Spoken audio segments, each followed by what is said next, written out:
이장 광개토대왕의 꿈. 1974년 가을, 새로운 영웅의 발견. 1974년 가을, 초등학교 3학년이 된 준혁은 위인전기 중에서도 특별히 한 인물에게 마음을 빼앗겼다. 바로 광개토대왕이었다. 다른 영웅들과는 무언가 다른 무게감과 스케일을 가진 인물이었다. 광개토대왕은 고구려, 땅을 만주와 한반도를 아우르는 거대한 제국으로 만든 분이다. 교실에서 선생님의 설명을 들으며 준혁의 눈은 반짝였다.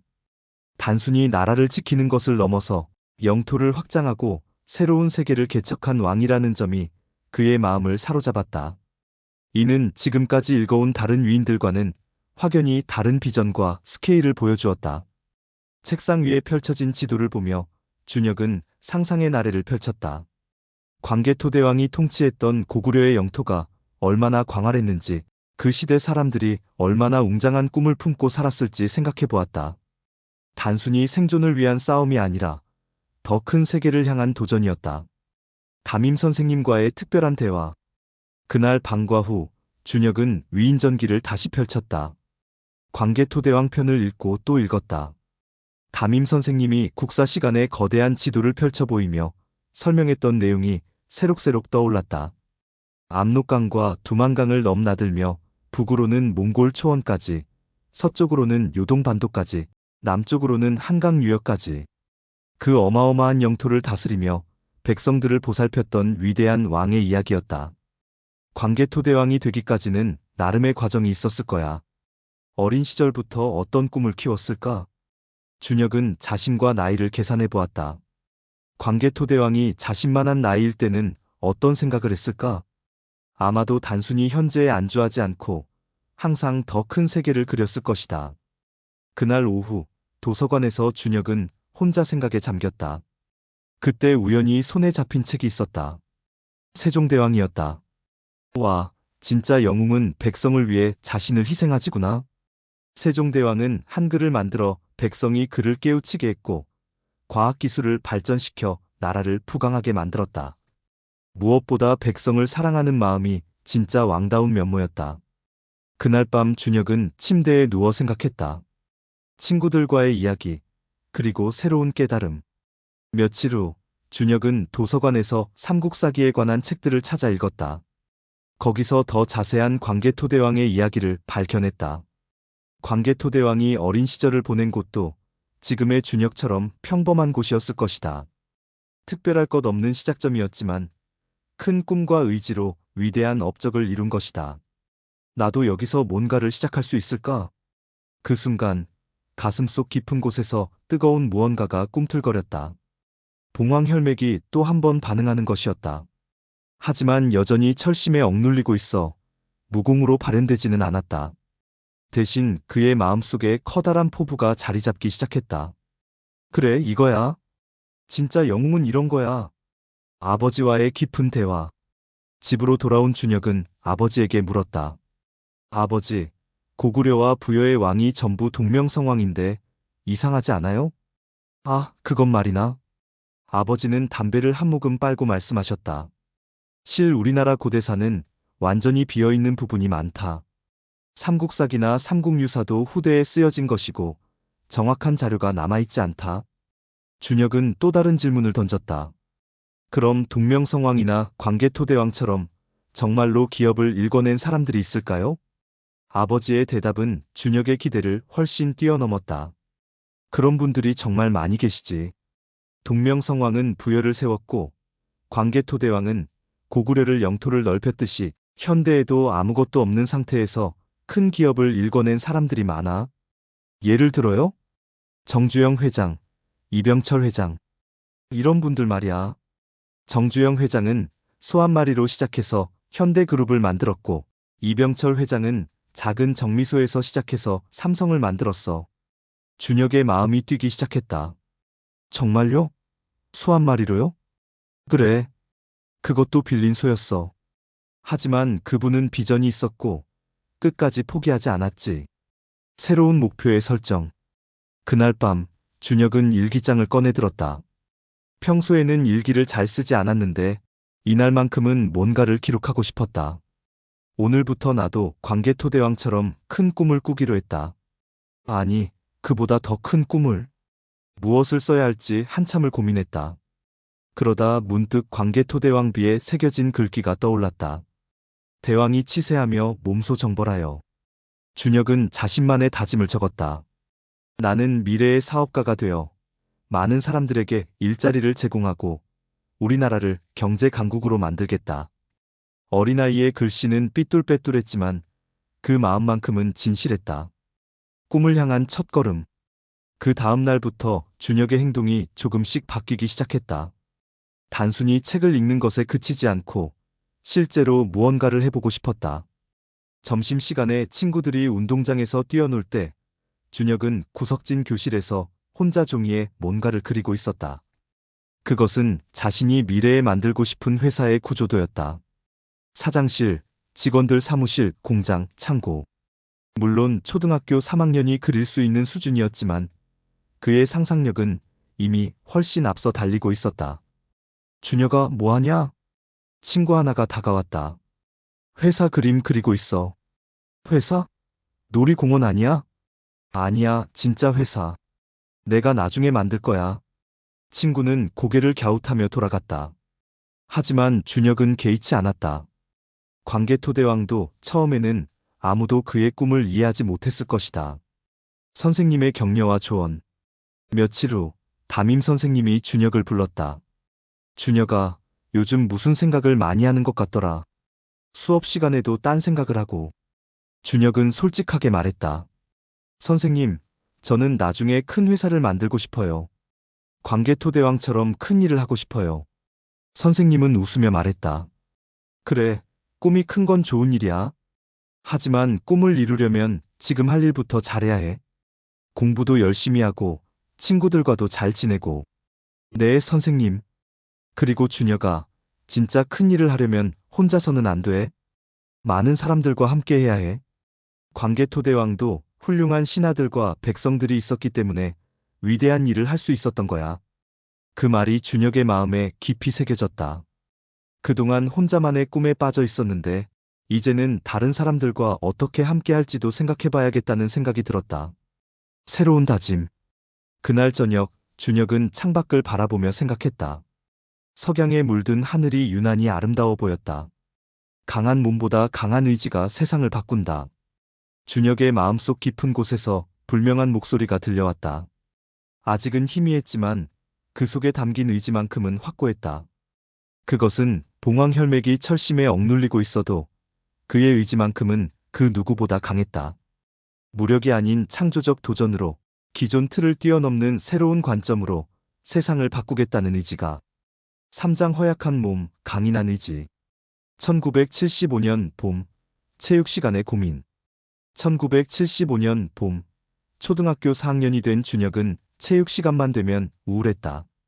다른 아이들과 달리 그의 몸은 유난히 허약했고 100m 달리기 시간이다 하면 늘 꼴찌였다. 자, 오늘은 100m 달리기 시간이다. 체육 선생님의 호령에 아이들은 모두 운동장으로 뛰어나갔다. 하지만 준혁만은 뒤처져서 터덜터덜 걸어갔다. 김준혁, 뭘 그렇게 느려? 준혁은 달리기 선에 서지만 이미 마음은 무거웠다. 지난번에도 꼴찌였고 이번에도 꼴찌일 게 뻔했다. 출발. 휘슬 소리와 함께 아이들이 쏜살같이 달려나갔다. 준혁은 있는 힘을 다해 뛰었지만 숨이 차오르고 가슴이 답답해졌다. 다리에 힘이 풀리고 가슴이 답답해졌다. 결국 꼴찌. 다른 아이들이 벌써 결승선을 통과한 뒤에야 준혁은 헉헉거리며 도착했다. 김준혁, 운동을 좀 해야겠구나. 이래서는 안 되겠어. 체육 선생님의 걱정스러운 목소리였다. 준혁은 고개를 숙이고 말했다. 죄송합니다. 아버지와의 대화, 새로운 관점. 그날 저녁 준혁은 아버지에게 털어놓았다. 아버지, 저는 왜 이렇게 약할까요? 달리기도 못하고 팔씨름도 못하고. 아버지는 준혁의 머리를 쓰다듬으며 말했다. 준혁아, 사람마다 타고난 것이 다른 거야. 몸이 강한 사람도 있고 마음이 강한 사람도 있지. 마음이 강한다는 게 뭐예요? 포기하지 않는 거야. 그리고 머리를 많이 써야 해. 책을 많이 읽고 많이 생각하는 거지. 아버지는 잠깐 생각하더니 말했다. 책장으로 가보자. 아버지는 작은 책장에서 한 권의 책을 꺼냈다. 삼국지였다. 제갈량이라는 분을 아니? 네, 위인전기에서 봤어요. 제갈량은 몸이 약했어. 전쟁터에 나가서 칼을 휘두르지도 못했지만 그러나 공부와 지혜로 백만 대군을 통솔했다. 그러니 너도 머리를 많이 써야 해. 책을 많이 읽고 많이 생각하는 거지. 준혁의 눈이 반짝였다. 정말요? 그럼. 몸이 약한 만큼 마음을 강하게 하면 된다. 그리고 머리를 많이 쓰며 많이 생각하는 거야. 그날 밤 준혁은 결심했다. 체육 시간에 꼴찌를 하는 대신 책 읽기에 더욱 집중하자고. 도서관에서의 새로운 발견. 그 다음 날부터 준혁의 생활이 바뀌었다.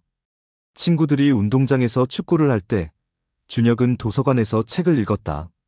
처음에는 친구들이 이상하게 생각했지만 점점 그것이 자연스러워졌다. 어느 날 도서관에서 준혁은 흥미로운 책을 발견했다. 손자병법이라는 제목이었다. 도서관 선생님에게 물어보니 중국의 유명한 병법서라고 했다. 선생님, 이 책은 어떤 내용인가요? 아, 그것은 전쟁에서 이기는 방법에 대한 책이야. 하지만 요즘에는 사업에서도 많이 활용하고 있단다. 사업에서요? 그래. 경쟁에서 이기는 전략이니까. 준혁의 호기심이 발동했다. 집에 가져가서 읽어보기로 했다. 손자병법과의 만남. 그날 밤, 준혁은 손자병법을 펼쳐들었다. 한문으로 된 원문은 어려웠지만 해설이 함께 있어서 이해할 수 있었다. 지피지기면 백전불태적을 알고 나를 알면 100번 싸워도 위태롭지 않다. 이 구절이 준혁의 마음에 깊이 박혔다. 자신의 약점을 인정하되 그것을 극복할 수 있는 방법을 찾으면 된다는 뜻으로 받아들였다. 계속 읽어나가다 보니 또 다른 구절이 눈에 띄었다. 상병벌모 최고의 전략은 적의 계략을 꺾는 것이다. 힘으로 이기는 것보다 지혜로 이기는 것이 더 훌륭하다는 뜻이었다. 준혁은 이것이 바로 자신이 추구해야 할 길이라고 생각했다. 실전 적용의 시작. 며칠 후 준혁에게 기회가 찾아왔다. 반대항 퀴즈 대회가 열리게 된 것이다. 평소 공부를 열심히 한 준혁에게는 체육 시간과 달리 자신감이 있는 분야였다. 우리 반에서 대표 4명을 뽑아야 해요. 누구 할래요? 담임 선생님의 질문에 여러 아이들이 손을 들었다. 준혁도 용기를 내어 손을 들었다. 김준혁도 하고 싶구나. 좋아, 너도 포함하자.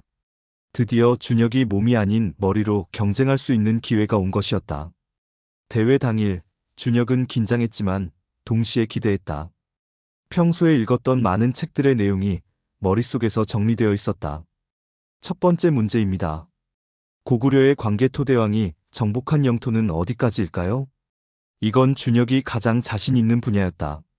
손을 번쩍 들고 정확하게 답했다. 만주와 한반도 대부분, 그리고 요동반도까지입니다. 정답입니다. 새로운 자신감의 발견. 퀴즈 대회는 준혁에게 새로운 경험을 선사했다. 비록 1등은 하지 못했지만 상위권에 들었고 무엇보다 자신의 지식이 다른 사람들에게 인정받는다는 느낌이 좋았다. 대회가 끝난 후 친구들이 다가왔다. 준혁아, 너 진짜 똑똑하구나? 어떻게 그런 어려운 것도 다 알아? 책을 많이 읽었거든. 준혁은 처음으로 자신감 있게 대답할 수 있었다. 그날 저녁 아버지는 준혁을 자랑스럽게 바라보며 말했다. 어떠니? 이제 좀 다르지? 몸이 약해도 머리로 충분히 이길 수 있다는 걸 알겠지? 네, 아버지. 앞으로 더 열심히 공부할게요. 더 큰 꿈을 향한 계획. 그날 밤, 준혁은 자신만의 공부 계획을 세웠다. 단순히 학교 공부에 그치지 않고 더 넓은 세상에 대해 알고 싶었다. 경제, 역사, 과학, 철학. 모든 분야를 공부해야겠어. 준혁은 작은 공책에 자신의 목표를 적었다. 나는 몸은 약하지만 정신력으로 세상을 이겨낼 것이다. 광개토대왕처럼 큰 일을 하되 무력이 아닌 지혜로 할 것이다. 어린아이다운 글씨였지만 그 속에 담긴 의지만큼은 확고했다. 선생님의 조언과 격려. 며칠 후 담임 선생님이 준혁을 불렀다. 준혁아, 퀴즈 대회에서 정말 잘했더라.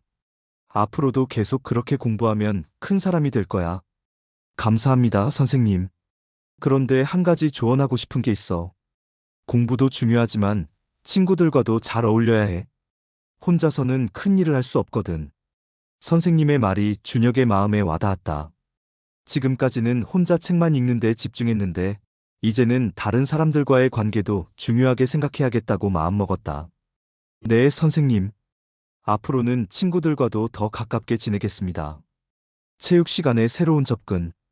그 다음 체육 시간, 준혁은 새로운 마음가짐으로 임했다. 여전히 달리기는 꼴찌였지만 이제는 그것 때문에 기죽지 않았다. 오히려 운동을 하는 친구들을 관찰하며 분석했다. 누가 어떤 방식으로 뛰는지, 어떤 자세가 더 효율적인지. 마치 손자병법을 적용하듯 전략적으로 접근했다. 준혁아, 너 요즘 달리기 자세가 좀 나아진 것 같은데? 체육 선생님의 말에 준혁은 미소 지었다. 네, 더 효율적으로 뛰려고 연구해보고 있어요. 그래, 그런 자세 좋다. 무작정 뛰는 것보다 생각하면서 하는 게 낫지. 미래를 향한 다짐. 그날 저녁, 준혁은 창밖을 바라보며 생각에 잠겼다. 석양이 지는 하늘이 아름다웠다. 자신의 약점을 받아들이되 그것을 극복할 방법을 찾아낸 것. 그것이 바로 성장이라는 것을 깨달았다. 몸은 약하지만 정신은 강하게, 힘은 없지만 지혜는 많이. 강한 몸보다 강한 의지가 세상을 바꾼다. 준혁의 마음속에서 또렷한 목소리가 들려왔다. 그것은 봉황혈맥이 철심의 억눌림 속에서도 꿈틀거리는 강인한 정신력의 발현이었다. 비록 아직 무공으로는 나타나지 않았지만 그의 의지만큼은 그 어떤 무공보다도 강했다. 앞으로 그가 걸어가야 할 길은 험난하겠지만 이제 그에게는 확고한 신념이 있었다.